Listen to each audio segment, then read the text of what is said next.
When Nazi Germany launched its invasion of the Soviet Union in June 1941, the German High Command entered the campaign with a dangerous assumption. Soviet leadership, they believed, was fundamentally incompetent.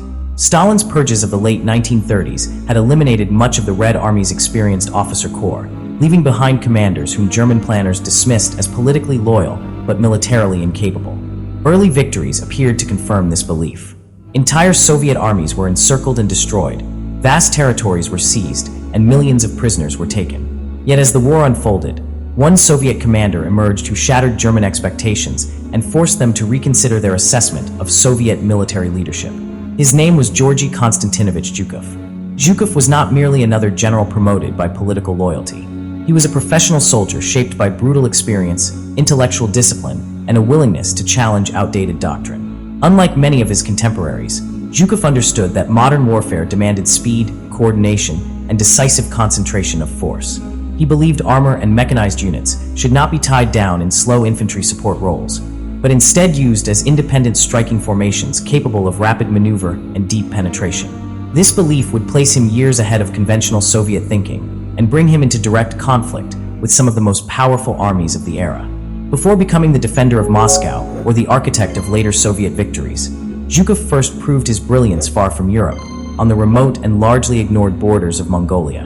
In 1939, tensions between the Soviet-backed Mongolian People's Republic and the Japanese puppet state of Manchukuo erupted into a series of escalating clashes. The Japanese claimed that the Khalkhin Gol River marked the boundary, while the Soviets and Mongolians insisted the border lay several kilometers farther east. This disagreement soon turned violent as patrols skirmished and reinforcements poured into the region. In June 1939, Zhukov was summoned to Moscow under circumstances that filled him with dread. At the height of Stalin's purges, such summons often ended in arrest or execution. Instead, Zhukov was appointed commander of the 1st Army Group with orders to halt Japanese aggression decisively. For days later, he arrived on the Mongolian steppe and immediately recognized both the dangers and opportunities presented by the terrain. The vast, flat, treeless landscape was perfectly suited for fast-moving armored warfare. Zhukov rapidly assembled a powerful force of tanks, motorized infantry, artillery, and aircraft. Crucially, he concentrated these assets with a clear operational purpose rather than dispersing them defensively. He rejected the notion that tanks existed merely to support infantry and instead envisioned them as independent shock forces capable of decisive encirclement. This approach marked a sharp break from orthodox Soviet doctrine and caught Japanese commanders entirely off guard.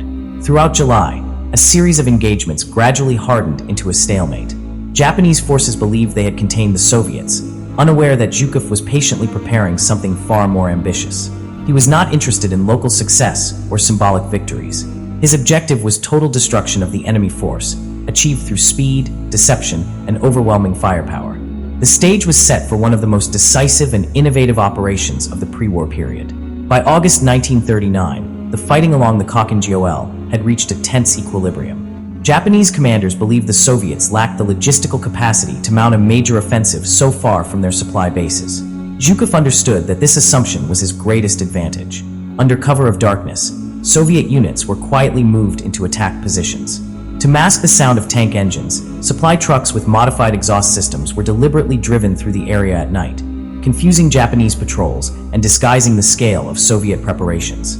This deception was so effective that Japanese intelligence struggled to understand not only the size of the Soviet buildup, but even its composition. When dawn broke on August 20th, 1939, the illusion shattered. The Mongolian steppe erupted under a thunderous artillery barrage, followed by a massive aerial assault involving more than 550 aircraft. This marked the first large-scale fighter-bomber operation in Soviet Air Force history and delivered devastating blows to Japanese frontline positions. As the bombardment lifted, over 50,000 Soviet and Mongolian troops surged forward, attacking the Japanese center with overwhelming force. Japanese commanders reacted exactly as Zhukov anticipated. Believing the Soviet attack to be frontal in nature, they shifted units from their flanks to reinforce the center. At that moment, Zhukov unleashed his true weapon. Two powerful armored groups, composed of the 4th, 6th, and 11th Tank Brigades, swept around the Japanese flanks in wide arcs. Moving at extraordinary speed, these formations penetrated deep into the enemy rear, cutting supply routes, severing communication lines, and blocking all avenues of retreat. Within days, the Japanese 23rd Division, the elite corps of Japan's 6th Army in the region, found itself completely encircled near Namahan. The Japanese command was stunned. They had underestimated Zhukov's logistical capabilities, misjudged the mobility of his armored forces, and failed to detect the true disposition of his units. A desperate breakout attempt was launched, but was annihilated by concentrated Soviet artillery and air power. Japanese troops who refused to surrender were systematically destroyed. By August 25th, the battle was effectively over. The outcome was decisive and far-reaching. An entire Japanese division had been encircled and eliminated, something rarely seen in pre-war conflicts. Casualties were catastrophic for Japan, while Soviet losses, though significant, were strategically acceptable. More importantly, the psychological impact was immense. The Japanese High Command abandoned any serious consideration of a northern war against the Soviet Union and instead redirected its expansionist ambitions toward the Pacific.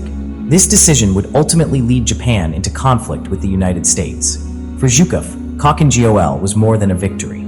It was proof that modern mechanized warfare based on speed, coordination, and encirclement could succeed even under harsh conditions and against determined opponents. His success earned him recognition from the Soviet High Command and placed him firmly among the most capable commanders in the Red Army. When war came to Europe on an unprecedented scale, Zhukov would be called upon again, this time to save the Soviet state itself. By the autumn of 1941, the Soviet Union stood at the edge of disaster.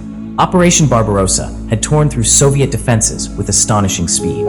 Entire armies were encircled and destroyed, industrial regions were lost, and the road to Moscow lay open. On October 2, 1941, the German Wehrmacht launched Operation Typhoon, a massive offensive aimed at capturing the Soviet capital and delivering a decisive blow to Soviet resistance. Nearly 1 million German soldiers and more than 1,700 tanks advanced toward Moscow.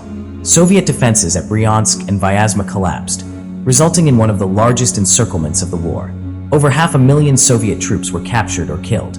German propaganda proclaimed that the Soviet Union was finished and that German soldiers would be home by Christmas.